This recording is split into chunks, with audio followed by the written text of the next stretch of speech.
Good morning everyone. Last class के अंदर आप सभी के साथ मैंने स्टार्ट किया था बेटा हार्मोनिक मीन।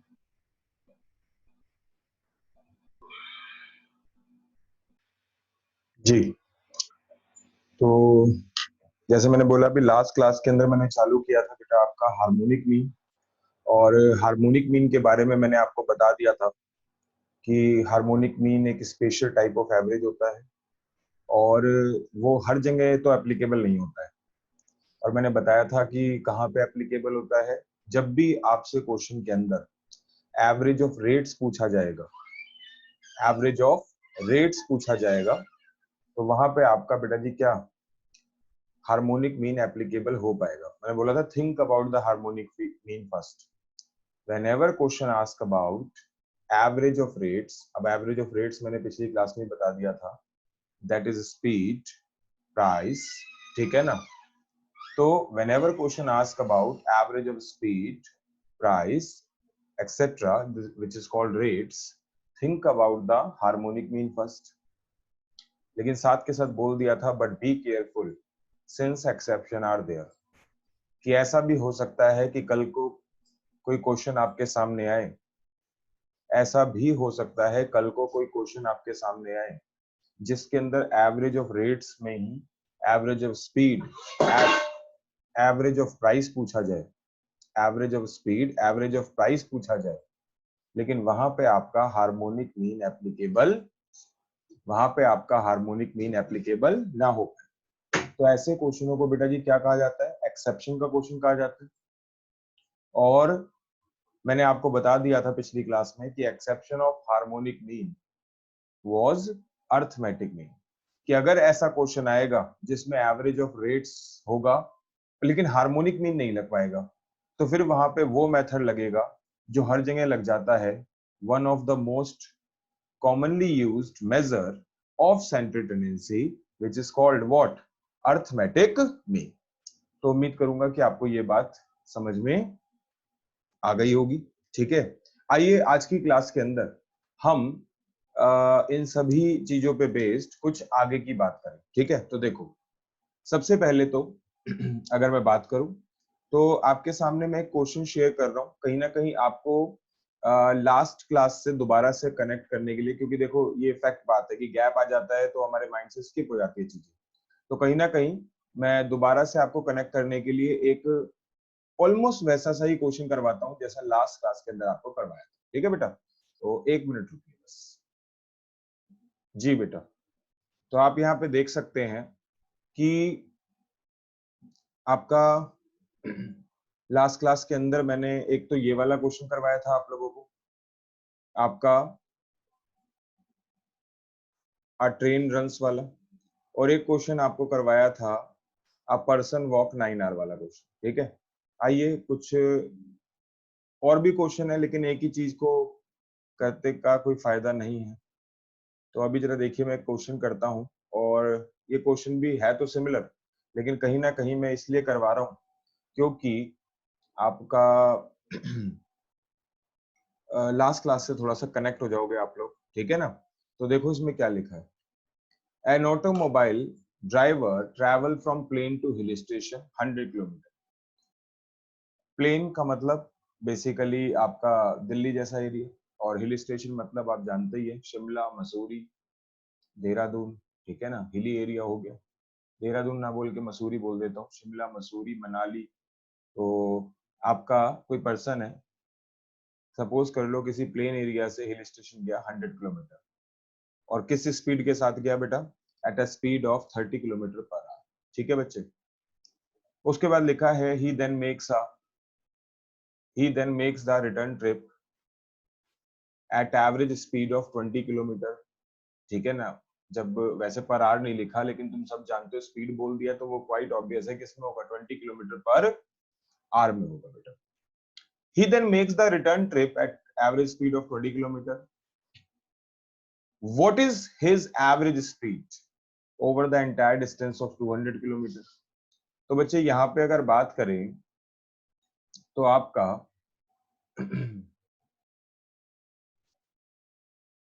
जी, तो यहाँ पे अगर बात करें तो आप सबको पता तो है ही बेटा कि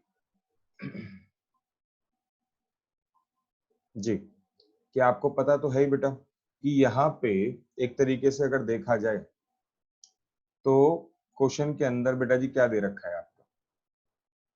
क्वेश्चन के अंदर आपको दे रखा है और मैं यहाँ पे डिस्कस कर लेता हूँ। जी, एक तो आपको दे रखा था बेटा जी क्या? एक पर्सन है, उसने डिस्टेंस ट्रेवल करा कहाँ से बेटा जी आपका? 100 किलोमीटर और गया बेटा जी कहाँ पे आपका? प्लेन से प्लेन एरिया से हिल स्टेशन वाले एरिया और कितना हो गया बेटा जी आपका? 100 किलोमीटर, ठीक है? और किस स्पीड पे करा बेटा उसने?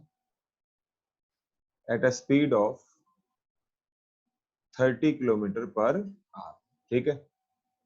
फिर उसके बाद उसने रिटर्न ट्रिप करी। अब रिटर्न ट्रिप करी है तो बेटा जी आप सब जानते हैं उसमें बता रखा था स्पीड कितनी थी? 20 किलोमीटर लिखा था, लेकिन वो 20 किलोमीटर पर आवर है। कुछ बच्चे यहाँ पे ना कंफ्यूज हो जाते हैं कि यार यहाँ पे क्या आएगा, क्योंकि आते वक्त का उसने बताया नहीं था, सिर्फ स्पीड स्पीड बताई थी। लेकिन हाँ, क्वेश्चन ने बोल दिया था कि सर आपका what is the average speed, क्या बोला? What is the average speed for the entire distance of 200 kilometre, for the entire distance of 200 kilometre. तो बेटा आप सब जानते हैं कि क्वाइट ऑब्वियस है कि आपका जाना भी वैसे एक ये नॉर्मल सी बात भी है, लेकिन ऐसा ही होता है। अगर ये 200 किलोमीटर ना लिखा हो ना, बच्चे दिमाग लगाने लग जाते हैं कि आपका यार गया होगा 100 किलोमीटर, जरूरी थोड़ी है वापस भी 100 किलोमीटर ही आया हो। बच्चे दिमाग लगाते हैं कि हो सकता है जी आपका, कहते हैं हो सकता है सर जाते वक्त आपका सिटी में से गया हो, आते वक्त उसे थोड़ा सा क्या पता चला आपका कुछ बाईपास वगैरह के बारे में पता चला, तो हो सकता है जाते वक्त उसने 100 किलोमीटर गाड़ी चलाई हो, आते वक्त 90 किलोमीटर चलाई हो, या रोड खाली की वजह से बाईपास से आया हो तो 120 किलोमीटर गाड़ी चलाई हो, ऐसा भी तो हो सकता है। लेकिन खैर, क्वेश्चन ने इन सब बातों का ध्यान रखा है और क्वेश्चन ने बता दिया कि entire distance of 200 kilometre per hour. ठीक है बच्चे, तुमने कहा ठीक है, चलो बात तो समझ में आ गई है। अब आगे सर। तो बच्चे यहाँ पे आप सबको लास्ट क्लास के अंदर ही ये सब हम कर चुके हैं और लास्ट क्लास के अंदर ही आपका बता दिया था कि भाई, क्योंकि यहाँ पे आपसे क्या पूछा जा रहा है बेटा? यहाँ पे आपसे पूछा जा रहा है एवरेज स्पीड। हाँ जी, क्योंकि यहाँ पे आपसे क्या पूछा जा रहा है? एवरेज स्पीड पूछा जा रहा है। तो अगर एवरेज स्पीड पूछा जा रहा है तो जिस चीज का एवरेज पूछा जाएगा, जिस चीज का एवरेज पूछा जाएगा बेटा जी, उसको तो एक्स माना जाएगा और बराबर में जो भी दे रखा होगा, बराबर में जो भी दे रखा होगा उसे एफ माना जाएगा। और क्योंकि बेटा जी आपसे यहाँ पे इस समय पे एवरेज स्पीड पूछा गया है, क्या पूछा गया है बच्चों? Average speed. तो समझ जाओ कि आपका हमें think about the harmonic mean first करना है। और यहाँ पे बेटा जी आपका हार्मोनिक मीन लिख लेते हैं और फॉर्मूला तो आपको पता ही है, एन अपॉन में सिग्मा एफ बाय एक्स लिख लेते हैं। ठीक है बच्चे, तो अब यहाँ पे जरा देखो कि आपका f बाय अगर x किया जाएगा तो डिस्टेंस अपॉन में स्पीड, डिस्टेंस अपॉन में स्पीड आपका कुछ और नहीं बल्कि क्या? टाइम निकल के आएगा। एग्रीड इस बात से? तो यहाँ पे आइए जरा डिस्कस करते हैं। और आप सबको पता है जब 100 डिवाइड बाय 3 करेंगे तो आपका टाइम आएगा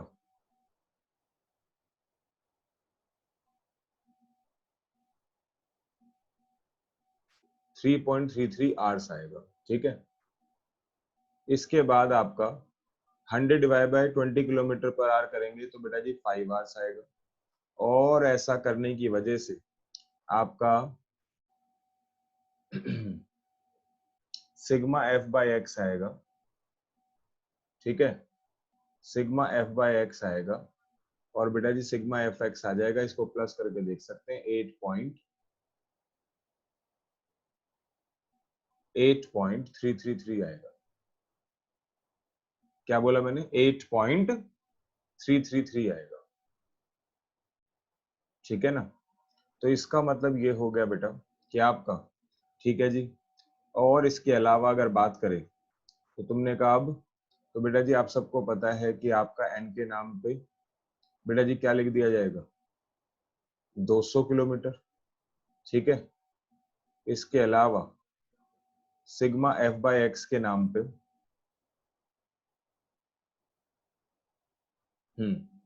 सिग्मा एफ बाई एक्स के नाम पे आपका क्या लिखा जाएगा? 8.3333। जितनी ज्यादा बार लोगे 3 तो कई बार इसमें फायदा भी होता है, आपका एग्जैक्ट आंसर आ जाता है। तो यहाँ पे अगर देखा जाए तो फाइनल आएगा, और आपका यहाँ पे अगर देखा जाए तो फाइनल आएगा, और आपका कितना बेसिकली 24 किलोमीटर पर आ रहा है। बिल्कुल एग्जैक्ट आ रहा है 24, अगर आप 333 ज्यादा बार लेंगे। ठीक है, तो ये आपका फाइनली आंसर आ जाएगा। ठीक है बच्चे, तो उम्मीद करूंगा कि आपको यहाँ तक बात समझ में आ गई होगी। ठीक है, तो कहीं ना कहीं मैंने पिछली बातों को यहाँ पे क्या करवाया, रिवाइज करवाया। ठीक है बच्चे, अब इससे आगे चलते हैं और जरा देखिएगा। ये तो मैंने लास्ट क्लास का ही कहीं ना कहीं आपको कनेक्ट करके बताया। ठीक है, अब इससे आगे की कहानी चलते हैं और जरा देखिएगा प्लीज। सबसे पहले तो यहाँ पे अगर मैं बात करूं तो इसके अलावा मुझे हार्मोनिक मीन के लिए कुछ चीजें बतानी थी, और जो मैं अब आपके सामने लिख भी देता हूं। ठीक है, और देखिए harmonic mean is not the best measures of central tendency। जो हार्मोनिक मीन है बेटा वो आपका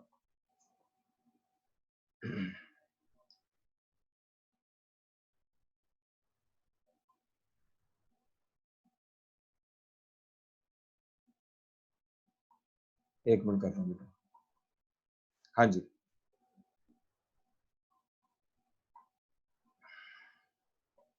तो यहाँ पे लिख दे रहा हूं मैं, देख लीजिएगा। Harmonic mean is not the best measures of central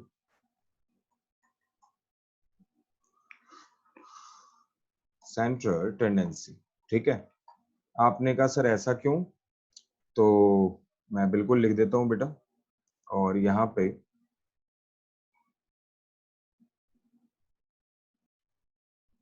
क्योंकि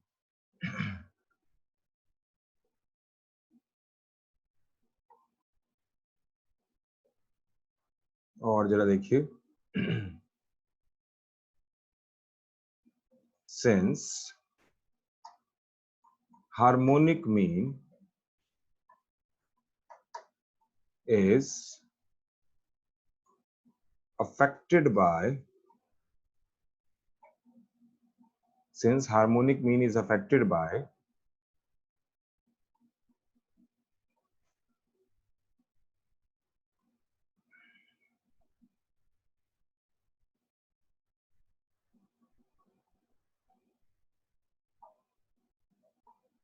जी,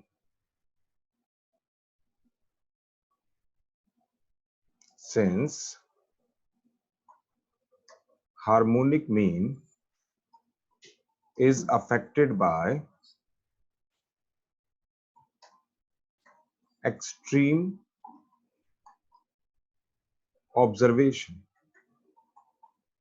Since harmonic mean is affected by extreme observation, और एक्सट्रीम ऑब्जर्वेशन की भी ब्रैकेट में लिख रहा हूं बेटा जी आपका क्या, स्मॉल वैल्यू।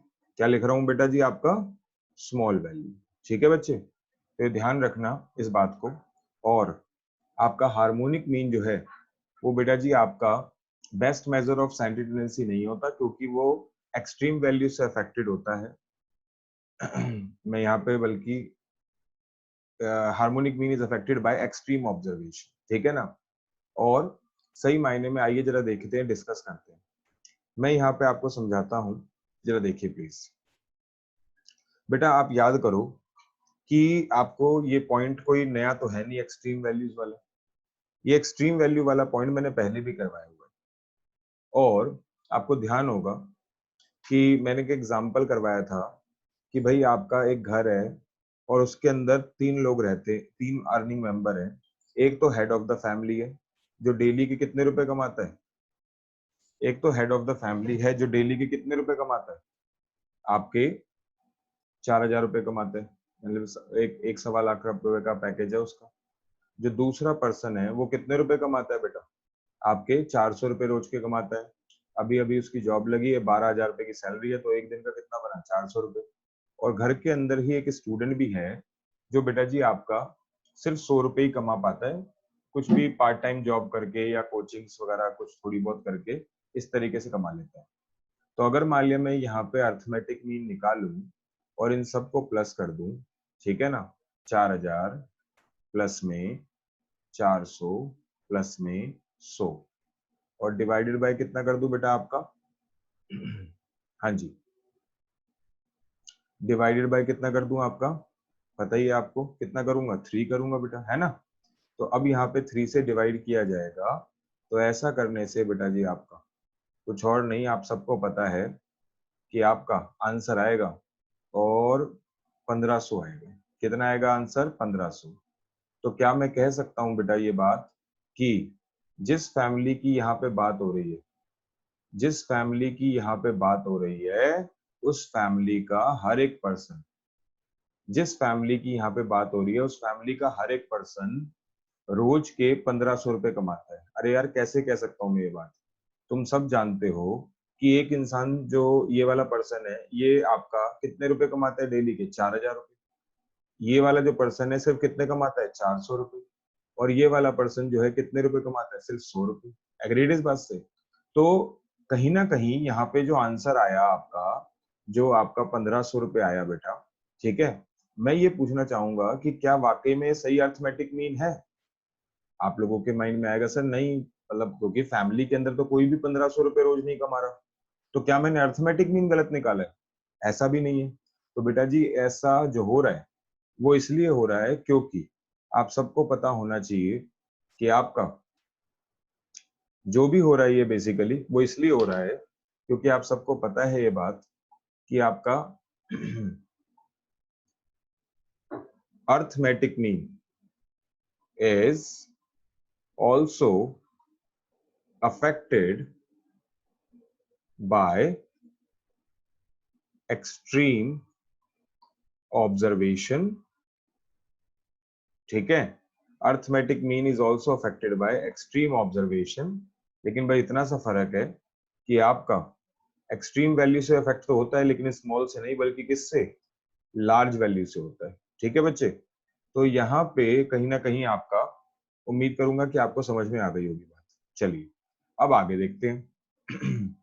यहाँ पे अब मेरे को तो इस समय किसके बारे में प्रूव करके दिखाना था, हार्मोनिक मीन के बारे में।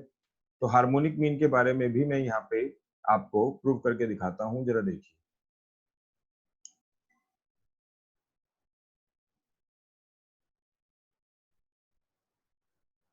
हाँ जी, तो अब जरा देखो, सबसे पहले मान लिया मैंने यहाँ पे डेटा लिया, और कितना डेटा लिया बेटा, x की वैल्यू ले ली, सपोज कर लो 400 और 20 और 1। मैंने जानबूझ के ऐसे डेटा लिया है बेटा, 400, 20 और 1, ठीक है। अब 400, 20 और 1 अगर लिया जाएगा, 420 और 1 अगर लिया जाएगा, तो पहले मैं देखो यहाँ पे अर्थमेटिक मीन निकालता हूँ। कहीं ना कहीं तुम्हें फर्क भी समझ में तब आएगा। तो अर्थमेटिक मीन अगर मैंने निकाला तो सबको पता है टोटल बेटा जी तीनों का 421 डिवाइडेड बाय 3 हो जाएगा, और आपका यहाँ पे 140.333 आएगा। क्या बोला, 140.333 आएगा, ठीक है बच्चे। अब आइए जरा इसी का क्या निकालते हैं बेटा, हार्मोनिक मीन निकालते हैं। तो हार्मोनिक मीन अगर निकालते हैं ठीक है।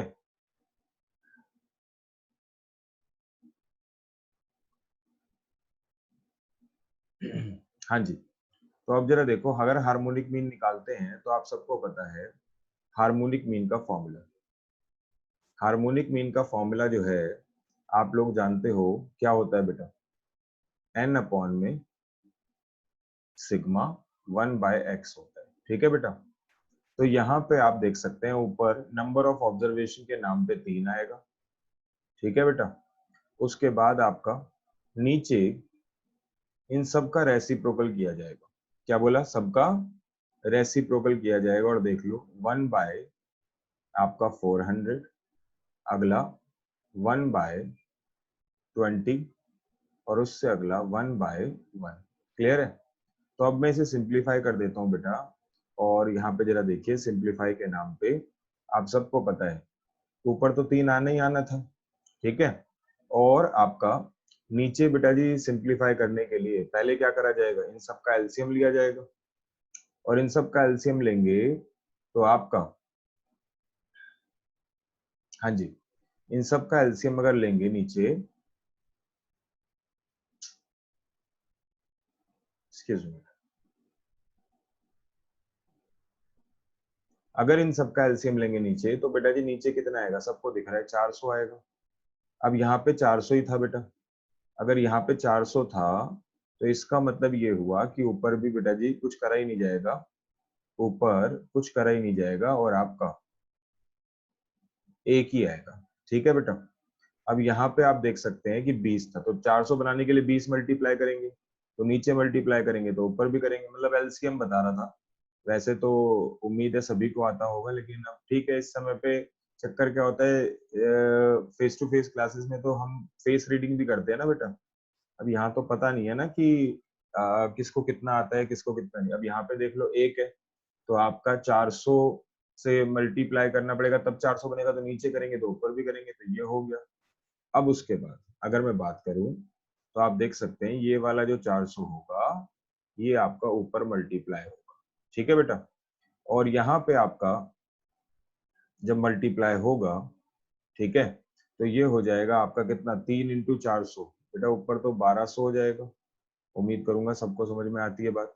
और नीचे बेटा जी 421 हो जाएगा, और फाइनल आंसर जो आएगा वो आएगा 2.89। मैंने अभी कैलकुलेटर से करा है। तो आप सोच के देखो यार, कितनी अजीब सी बात है कि आपका हाँ जी, कितनी अजीब सी बात है कि सेम डेटा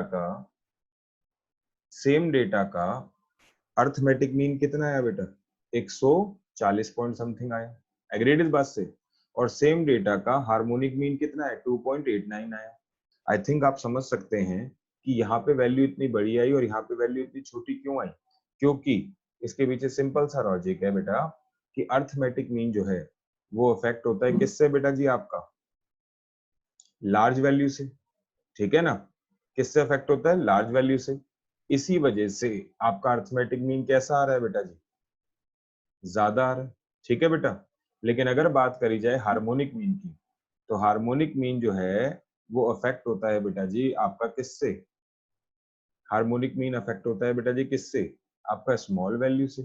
तो इसीलिए बेटा जी आपका यहाँ पे अगर बात करें तो हार्मोनिक मीन इतना कम आ रहा है। ठीक है बेटा, तो तुमने कहा सर एक बात बताओ, ठीक है आपने बता दिया कि ये लार्ज से अफेक्ट होता है या ये स्मॉल से अफेक्ट होता है, कैसे? अरे तो सुनो, इसका भी लॉजिक है। इसका लॉजिक सिंपल सा है, आप सब जानते हैं बेटा कि आपका यहाँ पे हार्मोनिक मीन में क्या होता है, रेसिप्रोकल ऑफ ऑब्जर्वेशन होता है। हार्मोनिक मीन में क्या होता है बेटा, रेसिप्रोकल ऑफ ऑब्जर्वेशन होता है। अब हार्मोनिक मीन में अगर रेसिप्रोकल ऑफ ऑब्जर्वेशन होता है तो आई थिंक आप समझ सकते हैं कि जितने बड़े नंबर का, जरा एक मिनट दीजिएगा, हाँ जी,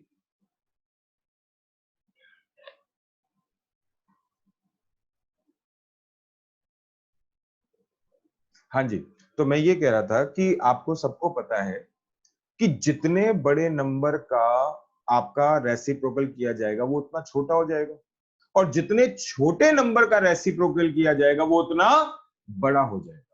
तो कहीं ना कहीं आपको मैं बताना चाहूंगा, this is the only reason कि हार्मोनिक मीन जो होता है वो छोटी वैल्यू से अफेक्ट होता है। आप लो 0.00001 लो, तो मान लीजिए जैसे मैं तो ऐसे ही दिमाग लगाता हूँ कि आपका 0.0000001 करा, ठीक है ना, बहुत छोटी वैल्यू हो गई। अब इसको मैंने क्या कर दिया, रेसिप्रोकेट कर दिया, तो रेसिप्रोकेट करते ही बेटा जी आ रहा है और आपका भाई साहब 1 करोड़ आ रहा है। एग्रीड इस बात से? तो जितना छोटा नंबर होगा उसका रेसिप्रोकल उतना ही बड़ा होगा। उम्मीद करूंगा कि आपको ये बात क्लियर होगी, ठीक है। आइए चलिए वापस से हम अपने वर्चुअल बोर्ड की तरफ चल लेते हैं, ठीक है। तो उम्मीद करूंगा कि आपको ये बात क्लियर हो गई होगी यहाँ तक, ठीक है बेटा। अब आगे चलते हैं और इसमें कुछ और बताना रहता है। ऑलमोस्ट ऑलमोस्ट तो बता दिया भाई, आपको बता दिया कि हार्मोनिक मीन के अंदर ये बेस्ट मेजर नहीं है, और ये तो पहले ही बता चुका था, दोबारा भी बता दिया कि भाई ये आपका क्या अर्थमेटिक मीन भी एक्सट्रीम वैल्यू से क्या होता है, अफेक्टेड होता है, ठीक है। तो ऑलमोस्ट यहाँ तो सारी बातें बता दी। आइए अब नेक्स्ट पेज पे चलते हैं, ठीक है, और नेक्स्ट पेज पे डिस्कस करते हैं आपके साथ, ठीक है। तो अब जरा देखिए हाँ जी, तो अब जरा देखो बेटा, यहाँ पे अगर बात करें तो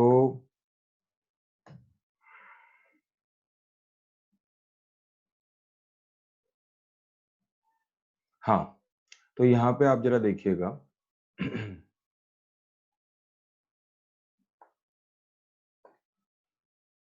एक छोटा सा पॉइंट डिस्कस करना है आपके साथ, और पॉइंट क्या है जरा देख लीजिएगा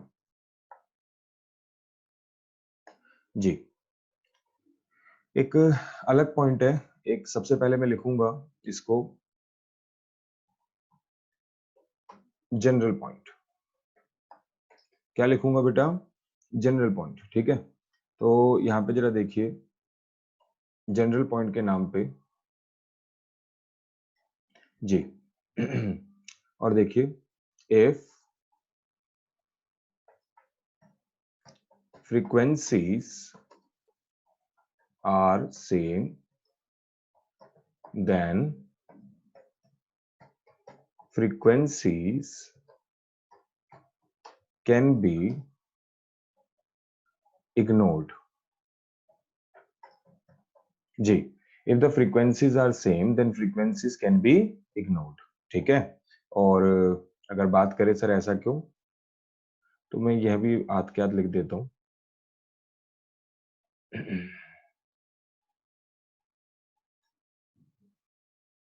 जी। since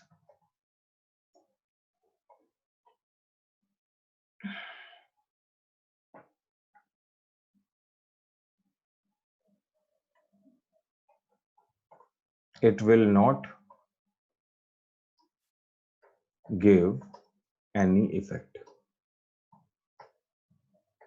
it will not give any effect। तुमने का मतलब, चलिए मतलब पे आ जाते हैं, ठीक है। तो देखो, सबसे पहले अगर बात करें तो मान लिया मैं कहता हूं यहाँ पे, हाँ जी, मान लिया अगर बात करें तो मैं x की वैल्यू लेता हूँ, एक ऐसा एग्जांपल लेता हूँ जो आप कोई आज पहली बार नहीं पढ़ रहे, जब से क्लासेस आपने मेरी देखनी शुरू करी है, कई बार ये एग्जांपल मैं डिस्कस कर चुका हूँ।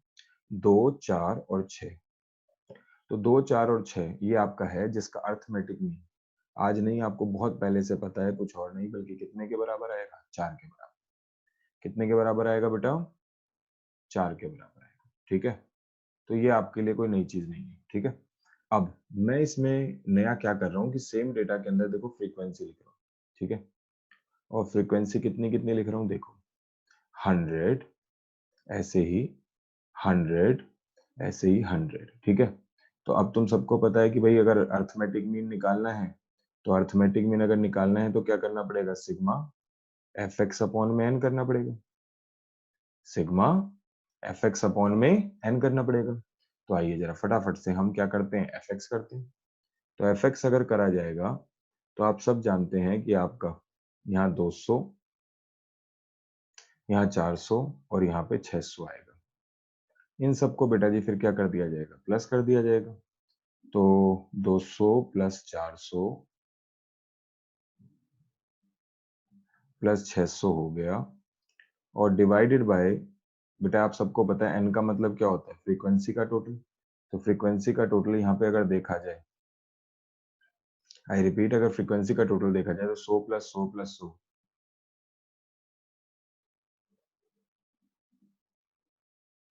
तो ये बेटा जी आपका 300 हो गया। तो ऊपर बेटा जी आपका कितना, 1200, और नीचे आपका कितना, 300। तो फाइनल आंसर 4 हो गया। तो आई थिंक आप देख सकते हैं कि बेटा जी आपका आंसर आया, और ये भी यहाँ पे भी मतलब फ्रीक्वेंसी पे भी यही आया, और विदाउट फ्रीक्वेंसी भी यही आया। ऐसा इसलिए हुआ बेटा क्योंकि आप सबको पता है, मैं यहाँ पे मेंशन कर देता हूँ, और ऐसा इसलिए हुआ क्यों कि आपका ऊपर पॉइंट लिखवा तो दिया वैसे, सिंस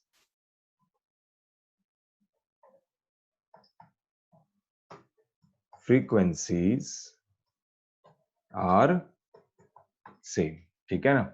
तो आई थिंक आपको ये बात तो समझ में आ गई, ठीक है। इनफैक्ट ऐसा नहीं है कि सिर्फ ये अर्थमेटिक मीन के लिए है, तुम अभी अभी पहला क्वेश्चन भी कर चुके हो ऐसा ही। और देखो मैं काम करता हूँ यहाँ पे, डिस्कस करता हूँ, देखो ये देखो, यहाँ पे देखो कि आपका इस क्वेश्चन के अंदर आप सबको पता है कि दोनों जगह पे फ्रीक्वेंसी कैसी थी बेटा जी आपकी, दोनों जगह पे फ्रीक्वेंसी कैसी थी आपकी, सेम थी बेटा, ठीक है नहीं थी। तो अगर दोनों जगह पे फ्रीक्वेंसी सेम थी, तो इसका मतलब ये हुआ, मैं कहता हूँ कि मैं इसी क्वेश्चन को दोबारा करता हूँ, ठीक है, इसी क्वेश्चन को दोबारा कर रहा हूँ, ठीक है, और आपका बिना फ्रीक्वेंसी लेके कर रहा हूँ। आइए चेक करते हैं, ठीक है।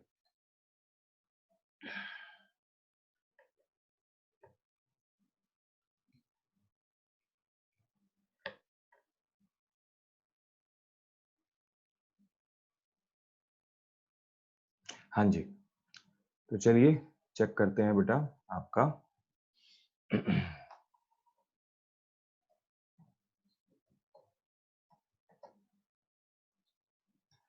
जी, एचएम के लिए चेक करते हैं, ठीक है बेटा। तो देखो वो आपके वहां पे क्वेश्चन में दे रखा था स्पीड, ठीक है बेटा, तो स्पीड आपको दे रखी थी, और जाते वक्त उसकी स्पीड थी 30 किलोमीटर पर आवर, और आते वक्त उसकी स्पीड थी कितनी, 20 किलोमीटर पर आवर, ठीक है बेटा।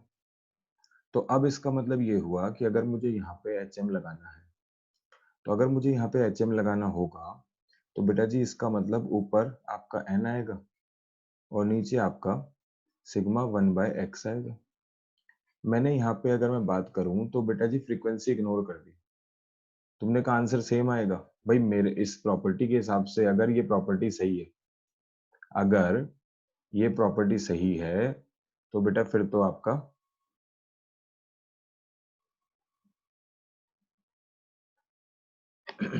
सॉरी, अगर ये पॉइंट सही है, तो फिर तो बेटा जी आपका यहाँ पे आना तो सेम चाहिए। आइए चेक कर लेते हैं, ठीक है, क्योंकि बेटा फ्रीक्वेंसी वहां पे कैसी थी, फ्रीक्वेंसी वहां पे कैसी थी आपकी, सेम। तो अगर फ्रीक्वेंसी सेम थी तो बेटा जी आपका इफेक्ट नहीं आना चाहिए। तो देखो ऊपर एन की जगह 2 हो गया, नीचे बेटा जी आपका 1/30 और प्लस में 1/20 हो गया, ठीक है। तो अब जरा देखो यहाँ पे एलसीएम लिया जाएगा, और आपका यहाँ पे आपका बेटा जी कितना, 60 आएगा, कितना आएगा बच्चों, 60, और ऊपर यहाँ पे बेटा जी आपका 2, और यहाँ पे बेटा जी आपका कितना, 3 आएगा, समझ गए ना एलसीएम ही। तो उसके बाद यहाँ पे आपका मल्टीप्लाई कर देंगे, और ये हो जाएगा 120 डिवाइडेड बाय 5। तो आप डिवाइड करके देखो, इस बार भी आंसर आ रहा है, और 24 किलोमीटर पर आवर आ रहा है। जबकि तुम्हें ध्यान होगा कि आपका इससे पहले वाले क्वेश्चन में भी देख लो, याद करो क्या आया था, 24 किलोमीटर पर आवर आया था। एग्रीड इस बात से। और आपका यहाँ पे अगर बात करूं, तो यहाँ पे भी देख लो 24 किलोमीटर पर आवर। तो आज और आज के बाद हमेशा ध्यान रखना कि अगर फ्रीक्वेंसी सेम हो, तो चाहे एएम हो चाहे एचएम हो, उसे क्या कर सकते हो आप, इग्नोर कर सकते हो, ठीक है। तुमने कहा ठीक है, चलो ये बात तो समझ में आ गई। अब ये बात समझ में आ गई, तो आइए जरा देखते हैं, और आपका यहाँ पे एक और पॉइंट डिस्कस करते हैं आपके साथ, ठीक है। और देखिएगा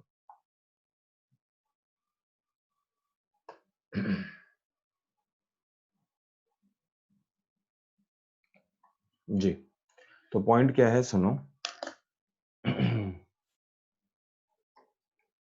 eight the time of finding HM, at the time of finding HM,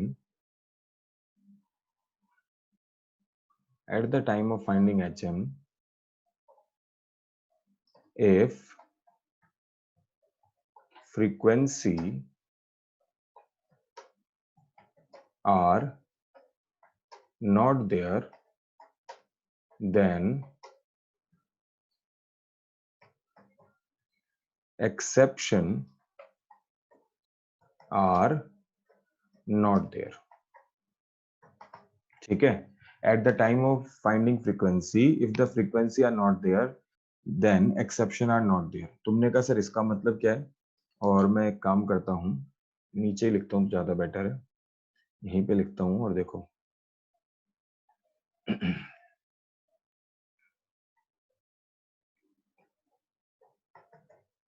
directly apply HM, आप सबको पता है, और जरा देखिएगा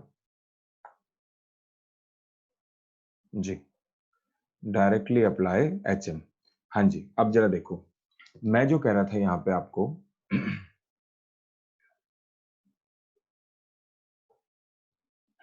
चलिए, तो मैं समझाता हूँ यहाँ पे कि मैं आपको ये बताना चाह रहा हूँ इस पॉइंट के अंदर। देखो, इस पॉइंट के अंदर आपका